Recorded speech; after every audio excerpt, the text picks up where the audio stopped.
नमस्कार साथियों, आज जियोपॉलिटिक्स और इंडियाज़ फॉरेन पॉलिसी से संबंधित जिस इशू को डिस्कस करेंगे वो इशू है छाबहार।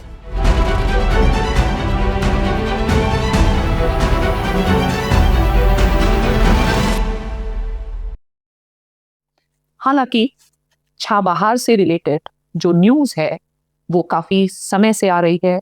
शायद सितंबर 2025 से गहमा गहमी चालू हो चुकी थी।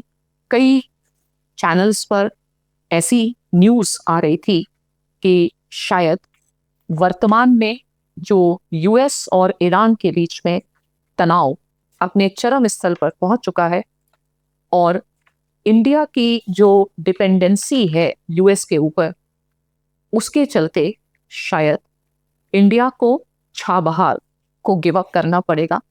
कुछ कॉन्क्रीट डेवलपमेंट्स भी हुए इस दौरान, जैसे 29 सितंबर 2025 जब यूएस के द्वारा ईरान पर एक्सट्रीम सैंक्शंस लगा दिए गए।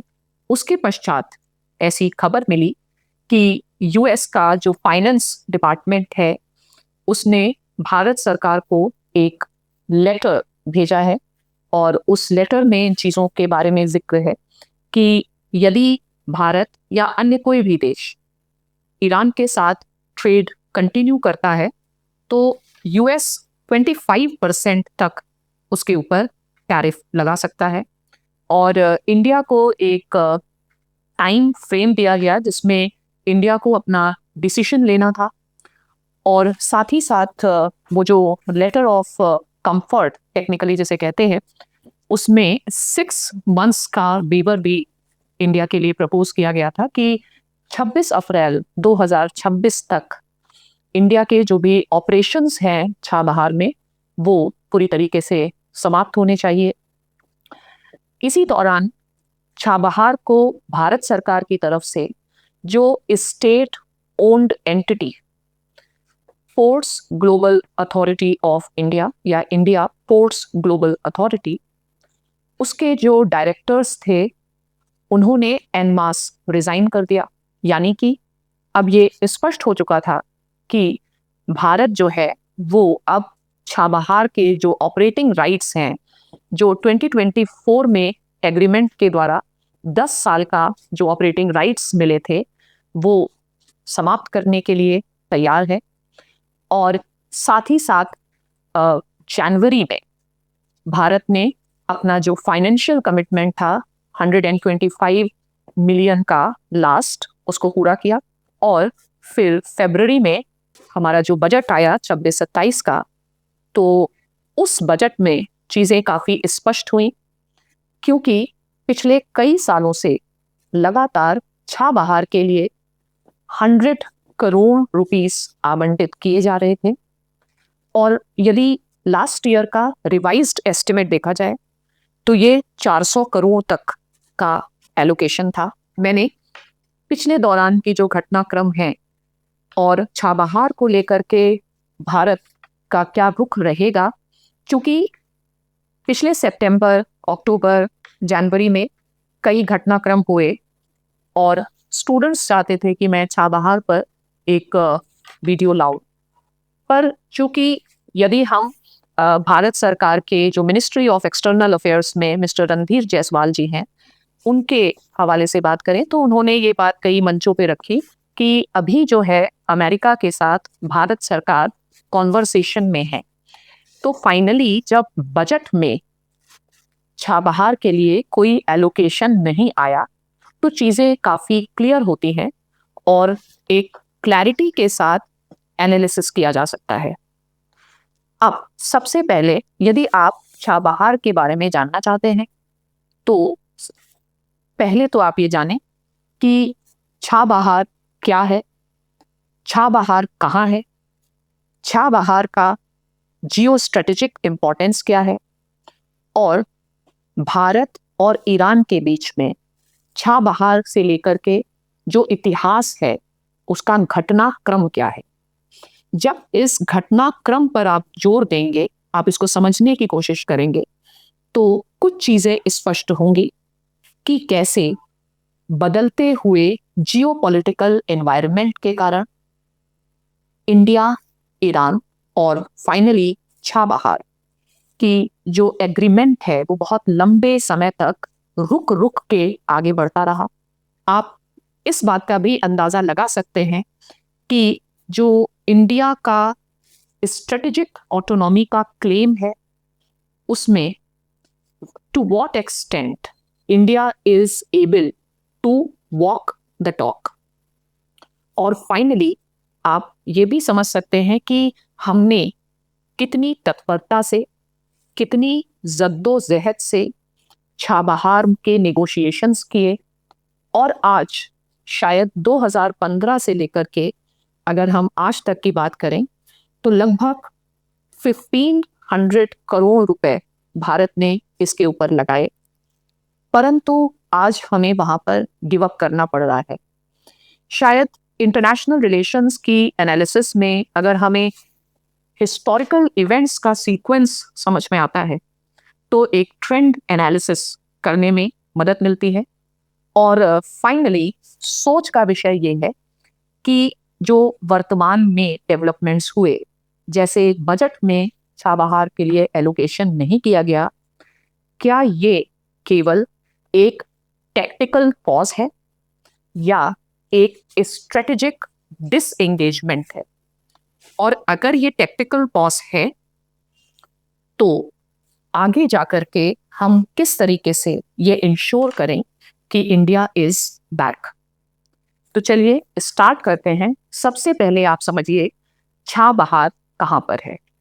छाबहार ईरान के सिस्तान बलूचिस्तान प्रांत में है, और भारत की जो रणनीतिक पॉलिसी है इस रीजन में आप समझते हैं कि बलूचिस्तान उसमें कितना महत्व रखता है यदि हम पाकिस्तान के पर्सपेक्टिव से बात करें। अब ये एक पोर्ट है, इसे डीप सी पोर्ट है जो गल्फ ऑफ ओमान में स्थित है, और गल्फ ऑफ ओमान इसको आप एक वाइडर इंडो पैसिफिक का पार्ट मान सकते हैं। सबसे ज्यादा इंपॉर्टेंट चीज ये है कि छाबहार से कुछ ही किलोमीटर दूर एक दूसरा पोर्ट है जो ग्वादार पोर्ट है, और ईयर 2002 के आसपास से चाइना ने ग्वादार पोर्ट पर स्ट्रेटेजिक इन्वेस्टमेंट स्टार्ट कर दिया है। तो ग्वादार पोर्ट चाइना का जो मलाक्का डिलेमा है उसको समाप्त करता है, और इसी तरह और जो छाबहार पोर्ट है वो इंडिया का ग्वादार डिलेमा समाप्त करता है। अब छाबहार का भारत के लिए क्या महत्व है? तो मेरी दृष्टि से छाबहार भारत की सुरक्षा के लिए बहुत महत्वपूर्ण है। आप कॉमर्शियल इंटरेस्ट को भूल जाइए, भारत की सुरक्षा के लिए बहुत इंपॉर्टेंट है। क्यों? क्योंकि इंडिया की जो सुरक्षा है उसको एक बहुत बड़ा चैलेंज पाकिस्तान की तरफ से आता है, और भारत को ये बहुत स्ट्रेटेजिक इम्पेरेटिव है भारत का कि वो अफगानिस्तान में प्रेजेंट रहे, क्योंकि पार्टीशन के कारण और पाकिस्तान का अपना एक डिलेमा है। और 1971 में बांग्लादेश के निर्माण के पश्चात पाकिस्तान की जो नीति रही है अफगानिस्तान को लेकर के कि वो अफगानिस्तान में चाहते हैं स्ट्रेटेजिक डेप्थ, जिसका मतलब है कि पाकिस्तान जिसका डिलेमा जिसे कहें डूरंड लाइन डिलेमा, तो पाकिस्तान नहीं चाहता है कि जो इंडिया किसी भी फॉर्म में अफगानिस्तान में प्रेजेंट रहे, क्योंकि वॉर के टाइम में अगर इंडियन फोर्सेस अफगान थिएटर में है तो हम पाकिस्तान का जो अटेंशन है वो कश्मीर से हटा करके अफगानिस्तान तक शिफ्ट कर सकते हैं, और साथ ही साथ पाकिस्तान पर एक प्रेशर भी क्रिएट कर सकते हैं। यानी कि आप समझ चुके होंगे कि अफगानिस्तान में भारत की प्रेजेंस भारत की सिक्योरिटी के लिए कितनी महत्वपूर्ण है। तो अब एक स्वाभाविक प्रश्न है कि अफगानिस्तान चूंकि एक लैंड लॉक्ड कंट्री है और भारत अफगानिस्तान तक पहुंचेगा कैसे? तो इस कॉन्टेक्स्ट में गेटवे टू अफगानिस्तान हमारे लिए था छाबहार पोर्ट ऑफ ईरान। अब हम कुछ अन्य बातें भी कर लेते हैं कि हम छाबहार पोर्ट को एक दूसरे पर्सपेक्टिव से समझें, और वो पर्सपेक्टिव है कि इंडिया का ईरान और रशिया के साथ एक इनिशिएटिव है जिसको हम कहते हैं INSTC कॉरिडोर। और INSTC कॉरिडोर इंडिया का जो यूरेशियन कॉन्टिनेंट है उसके साथ कनेक्टिविटी के लिए काफी इंपॉर्टेंट है। पिछले कुछ सालों में पायरेसी के कारण या रेड सी में जो इंस्टेबिलिटी है, तो जो मैरीटाइम रूट्स हैं वो काफी अनसेफ हो गए। इसलिए लैंड रूट के थ्रू रशिया और यूरोप की जो कनेक्टिविटी है वो भी हमारे लिए बहुत इंपॉर्टेंट है। भारत का जो कॉकेशस कंट्रीज हैं जैसे आर्मीनिया, उनके साथ डिफेंस एक्सपोर्ट्स बढ़ा है। तो इन सब तक पहुंचने का रास्ता कौन सा है? इन सब तक पहुंचने का रास्ता INSTC है, और INSTC कॉरिडोर में जो एक इंपॉर्टेंट लिंक है वो छाबहार है। जब भारत ने छाबहार का समझौता करना आरंभ किया तो केवल हम पाकिस्तान की ही दृष्टि से या सिक्योरिटी की दृष्टि से छाबहार को नहीं देख रहे थे, हम ये भी देख रहे थे कि भारत का सेंट्रल एशिया और कॉकेशस से कनेक्टिविटी, भारत की रूस से कनेक्टिविटी, भारत की यूरोप से कनेक्टिविटी, और साथ ही साथ इस क्षेत्र में जो निवेश के अवसर हैं ऑयल और गैस के क्षेत्र में, खासकर ईरान के क्षेत्र में, वो भी हम देख रहे थे। यानी कि एक कॉम्प्रिहेंसिव व्यू लेकर भारत सरकार चल रही थी। केवल भारत ने छाबहार में ही इन्वेस्टमेंट की बात या छाबहार को ऑपरेट करने की बात नहीं की। इसी समय जो ONGC विदेश लिमिटेड है उसने फरजाद बी गैस पाइपलाइंस या फरजाद बी गैस फील्ड, उसमें जॉइंट एक्सप्लोरेशन और जो लिक्विफाइड नेचुरल गैस है उसका प्लांट बनाना, उसका प्रोडक्शन, उसका ट्रांसपोर्ट और अन्य कई भी उद्देश्य लेकर के हम आगे बढ़े थे। अब एक नजर डालते हैं इतिहास के ऊपर कि ये कब से महत्वपूर्ण बनता है। तो सबसे पहले आप समझिए post cold war era. Post cold war era में जो ग्लोबल जियोपॉलिटिक्स है वो गवर्न होती है चाइना के राइज से, और भले एक कोल्ड वॉर समाप्त हो गया पर US के द्वारा एक दूसरा कोल्ड वॉर स्टार्ट हो गया चाइना के कॉन्टेक्स्ट में। और 2001 सितंबर 11 2001 वो इंसिडेंट है जब अमेरिका की जो अमेरिका और नेटो की फोर्सेस अफगानिस्तान थिएटर में इस्टेब्लिश हो गई। इंडिया ने 2001 में अफगानिस्तान से संबंधित जो बॉन कॉन्फ्रेंस हुआ उसकी रिकंस्ट्रक्शन और डेवलपमेंट के लिए, तो इंडिया इस रीजन में among Asian countries largest donor बना, और अफगानिस्तान में हमने स्ट्रेटेजिक इन्वेस्टमेंट किया जारंज डेलाराम हाईवे। अब जो जारंज डेलाराम हाईवे है, तो जो छाबहार की रोड है वो छाबहार से जारंज जो है वो कनेक्टेड है, और जारंज से ये कंप्लीट हमारी रिंग रोड अफगानिस्तान तक कनेक्टेड है।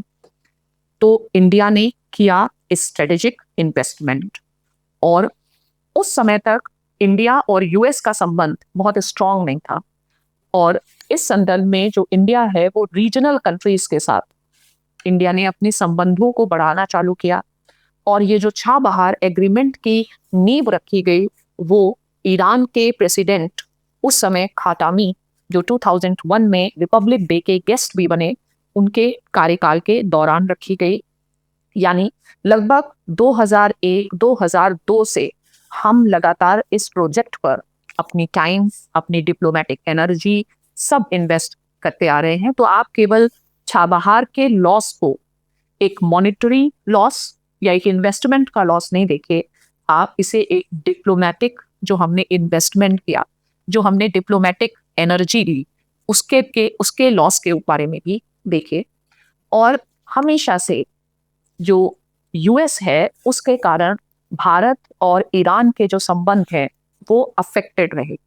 तो भारत और ईरान के संबंधों में बहुत पोटेंशियल है, लेकिन हमारा जो रिलेशन है वो कभी पोटेंशियल तक पहुंचता नहीं, क्योंकि इस ट्रायंगल में रोल जो है वो यूएस का रोल काफी इंपॉर्टेंट हो जाता है। 2015-16 के आसपास एक रिन्यूड प्रोसेस स्टार्ट हुई चाबहार को लेकर, लेकिन 2018 में जब ट्रंप वापस आए और उन्होंने फिर से काटसा की बातें की, हालांकि उस समय तक यूएसए अफगानिस्तान में था, तो भारत को एक वेवर मिल गया, यानी कि भारत का जो चाबहार है उसमें भारत अपने ऑपरेशंस कंटिन्यू कर सकता है, क्योंकि तब तक अमेरिका की फोर्सेस अफगानिस्तान में थी। पर 2021 में चूंकि अमेरिका को एग्जिट करना पड़ा अफगानिस्तान से, आज अमेरिका की फोर्सेस अफगानिस्तान में नहीं है, तो चाबहार उनके लिए इम्पोर्टेंट नहीं है, और इसीलिए 26 अप्रैल तक का समय हमें दिया गया, जिसमें हम कंप्लीटली चाबहार के ऑपरेशंस को समाप्त कर दें। अब इस पूरे घटनाक्रम में जो प्रश्न उठता है वो ये है कि इस केस स्टडी के आधार पर क्या आप कह सकते हैं कि India's policy of strategic autonomy continues to have substance beyond rhetorics?